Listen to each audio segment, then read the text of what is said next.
Hey, what's up, everybody? Today we are talking about symptoms of high cortisol. And when you talk about stress, when you hear people talking about stress, cortisol is always included in those conversations. And so you're probably wondering, what does it even mean for me to have high cortisol? And what's the difference between low cortisol? We're going to touch on that today and what you can do to lower those levels down. Hi everyone, my name is Erica Eller and I am a certified wellness coach and nutritionist, and I specialize in stress management and adrenal fatigue recovery. I help high achieving women beat burnout by focusing on their health, making it a priority, and managing their stress. Today we are talking about some of the symptoms of high cortisol. So what's the difference between when you have high cortisol and when you have low cortisol? When you have high cortisol, that means that you are in a heightened state of alert. That means that your stress response system or your fight or flight system has been activated. And it hasn't been incredibly long that you've been in that state. However, when you have prolonged heightened levels of cortisol, that can lead to burnout or lowered cortisol production. So how are the symptoms different?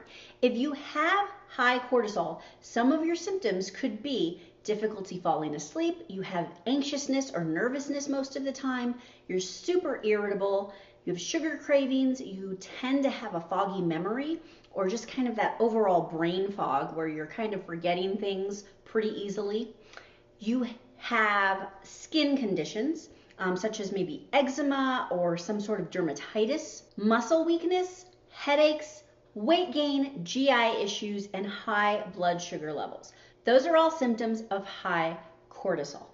So you might have heard some of those symptoms and you're thinking, oh man, that is me. And it's okay because we are a stressed society. And so we tend to be in kind of that heightened state of alert because we're always going, we're never resting. We feel like we have to be better, faster, stronger, do more, achieve more, produce more. And so it's no wonder that we have some of these symptoms. But what can you do right now to start to maybe bring some of those cortisol levels down? I have 5 tips for you today to lower your cortisol levels in a very natural way. First is increase your sleep. As you increase your sleep, your body is able to actually be in a state of repair and rest and regeneration. Your cells and your hormone and the nutrients are actually turning. They are synthesizing and they're doing what they're supposed to do to keep you healthy, to keep you well, and that includes having a healthy level of cortisol. The second thing is increase your sun exposure. And you want to make sure that you're getting enough vitamin D by spending some time outdoors for at least 10 to 15 minutes each day without sunblock. If you live in an area where it's not always as plentiful in sunshine as we have here in Arizona, then you want to make sure that you're taking a vitamin D3 supplement, but make sure it has K2 included as well for optimal absorption. The third thing is just going for a walk.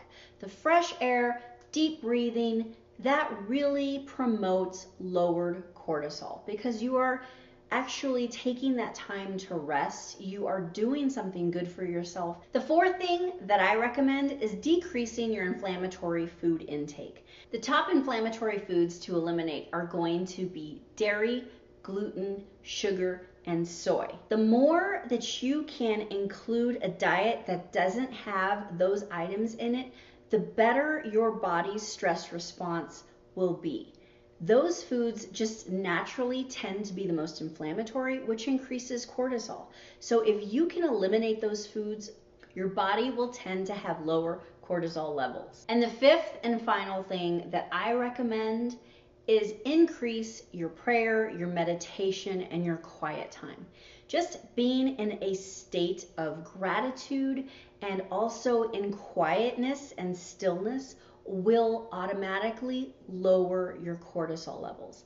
And I've said before, thankfulness begets joy. And it's really hard to feel stressed when you're in a state of gratitude. If stress is a familiar friend for you, I have a 30-day stress reset program. You can click the link below to find out more. In the 30-day stress reset kit, you get a protocol that includes the vital nutrients that your body needs when it's under chronic stress, and you get a comprehensive guide that helps lead you to a more relaxed and less stressed state. Click the link below to find out more and get started on your 30-day wellness journey. Talk to you soon.